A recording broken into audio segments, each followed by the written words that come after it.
Friends, welcome to the video tutorials of Advanced Java Programming. This is Rajul Suthar, Assistant Professor of Sri Swaminarayan Institute of Technology, Bhat Gandhinagar. Previously, we have discussed about the servlet programming.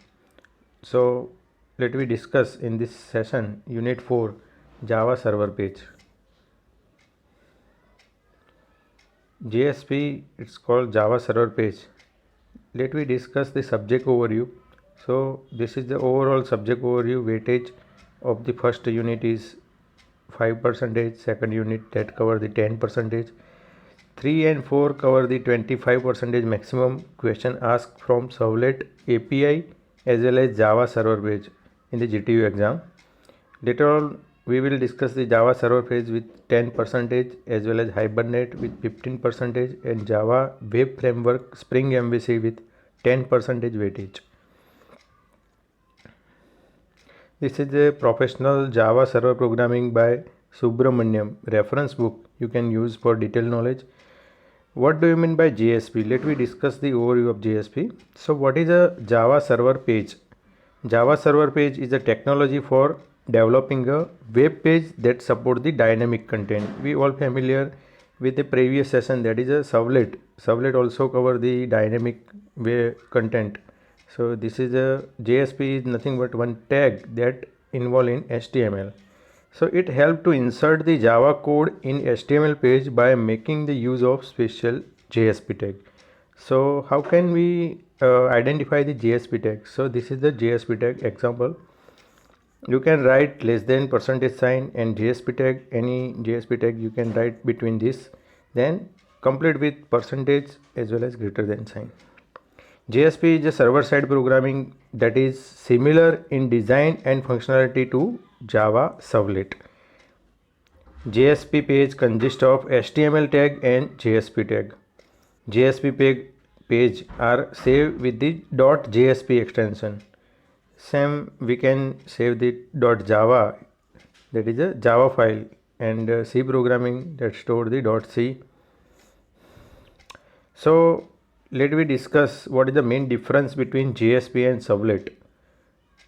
Whenever we compare with Servlet, JSP is a web page or a web page scripting language that generates the dynamic content, and Servlet are Java program that are already compiled which also create a dynamic web content.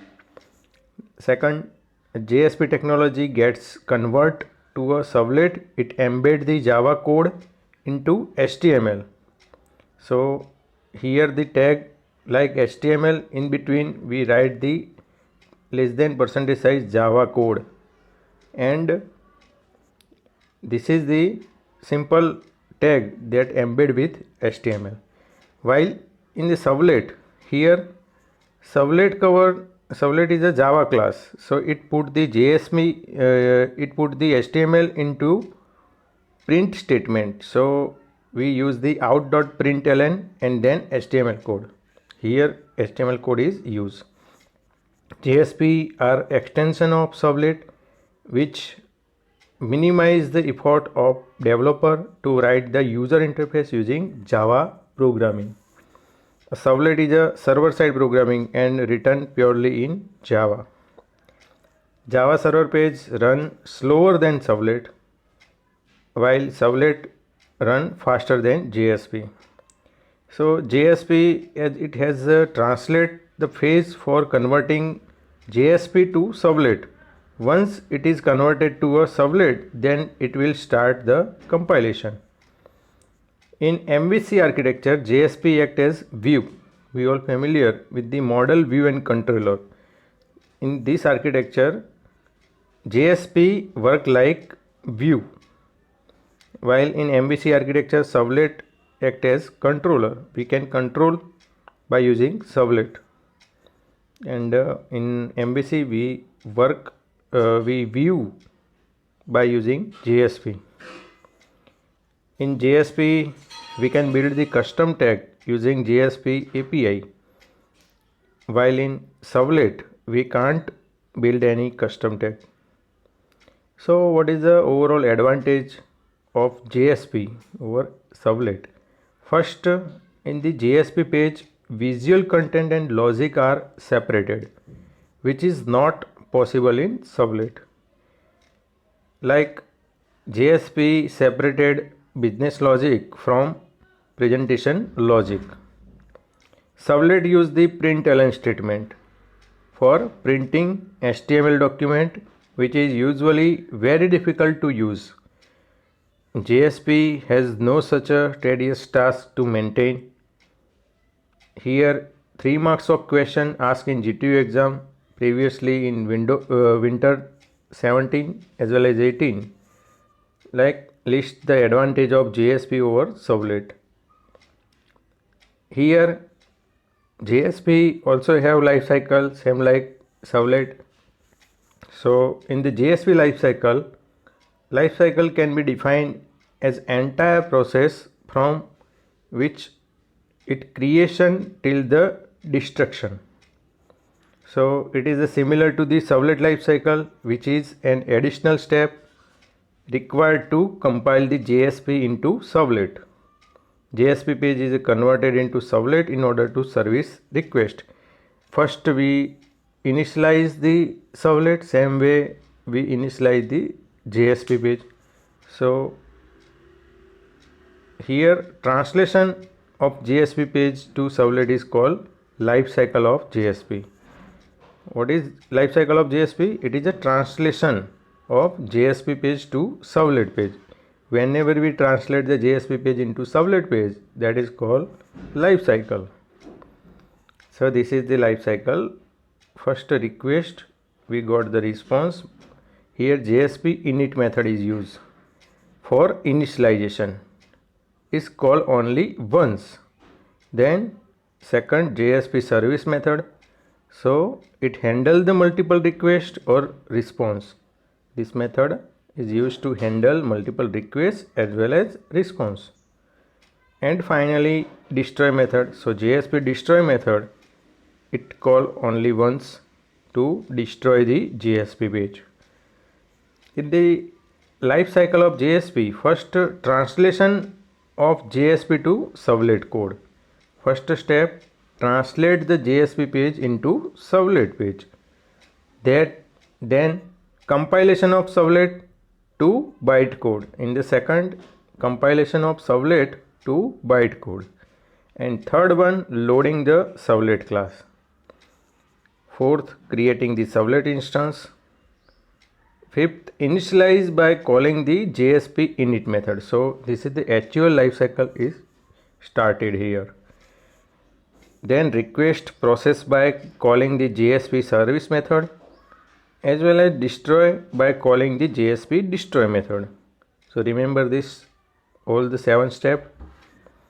JSP processing lifecycle, here we use the web server, one program hello.jsp that make a request. First step, translation from JSP to Servlet. So JSP cover the .jsp extension and Servlet cover .java extension.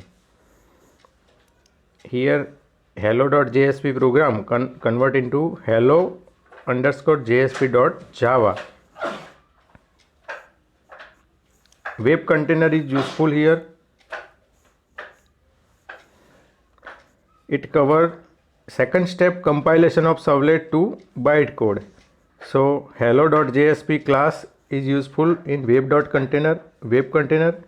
In third step, loading the Servlet class as well as creating the Servlet instance.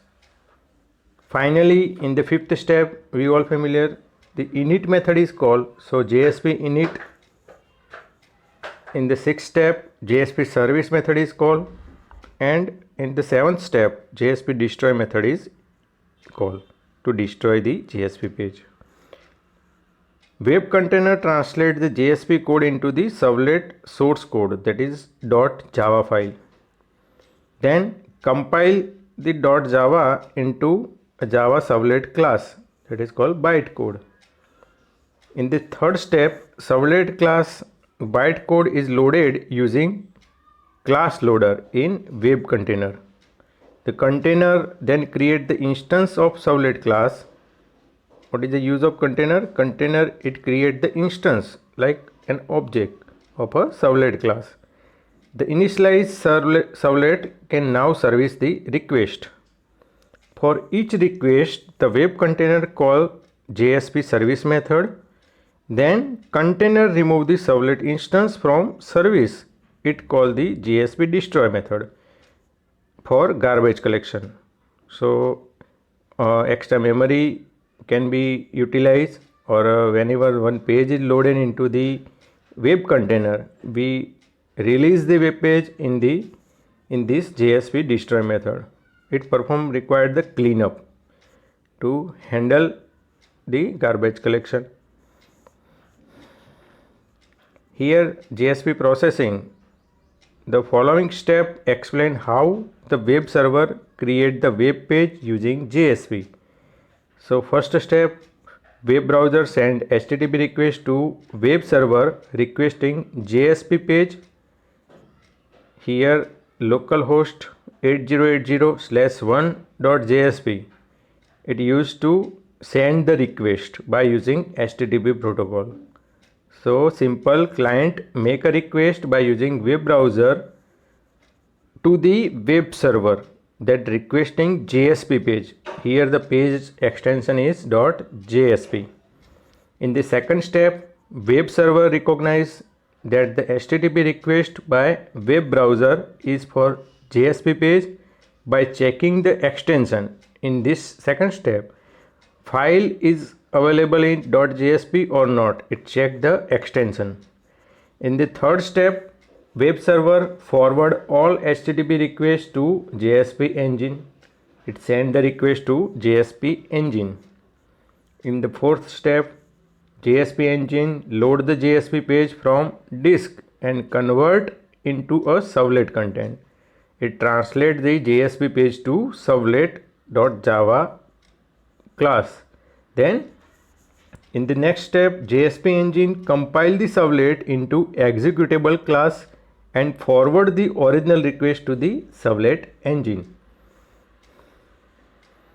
Next, servlet engine load and execute the servlet class. Then servlet produce a output in HTML format. It will display the output or result in HTML format.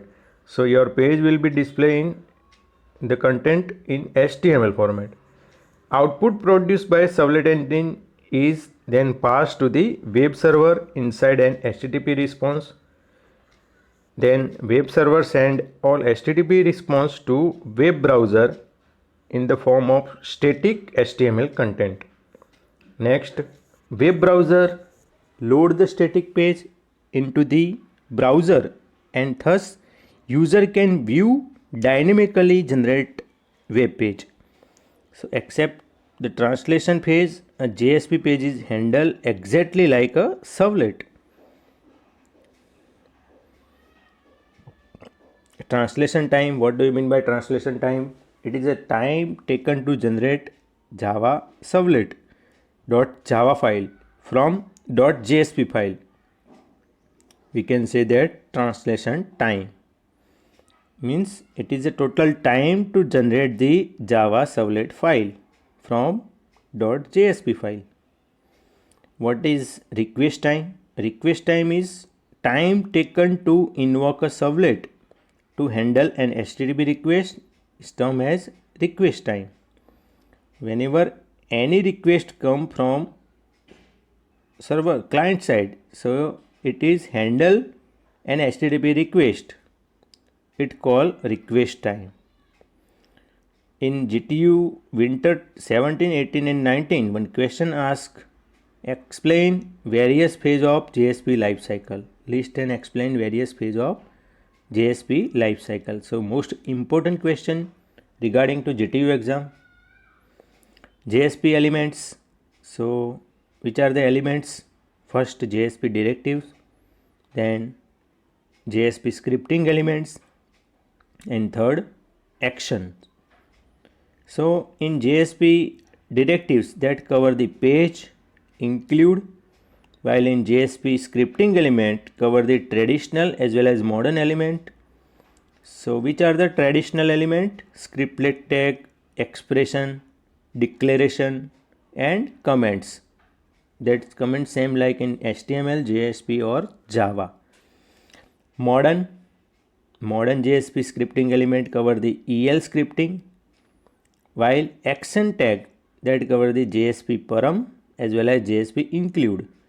We all familiar the JSP include and JSP forward. Just like in servlet, we are using the include and forward to forward the request from one page to another page. It send the resource from one servlet to another servlet by using JSP include as well as forward method. So here same JSP include and JSP forward and JSP plugin also use. So let me discuss the JSP scripting element. First, traditional. So scripting element, the scripting element provides the ability to insert the Java code inside the JSP page.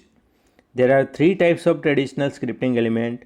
First, scriptlet tag, expression tag and declaration tag.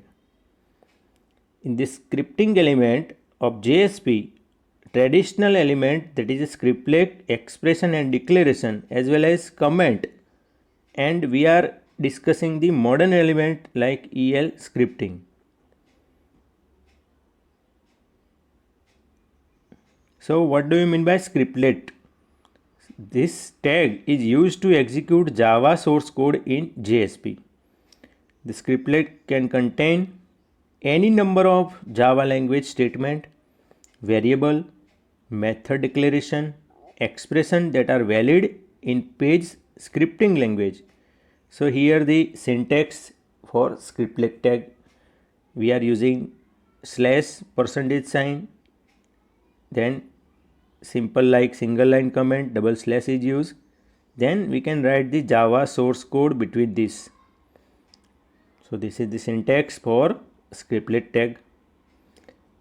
Here simple example, we are using out.print method. So this method displays simple welcome message or any message you can write between double quote. So this is the scriptlet tag of JSP. Or you can write integer a is equal to 10. So this embed in HTML, we are using the JSP scriptlet tag. Everything written inside the scriptlet tag is compiled as Java code. JSP code is translated to JSP code, servlet code, in which JSP service method is executed, which has HTTP servlet request and HTTP servlet response as an argument. JSP page can have any number of scriptlet and each scriptlet are append in JSP service method. First JSP program or first.jsp using scriptlet. Here we are using the HTML tag, so start with HTML tag, body.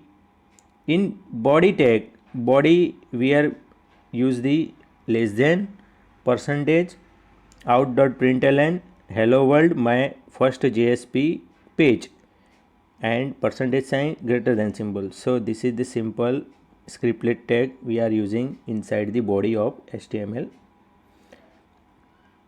Simple output of this program, hello world, my first JSP page. Then JSP scripting element, second expression, we will discuss in next video lecture. Thank you for attending this session.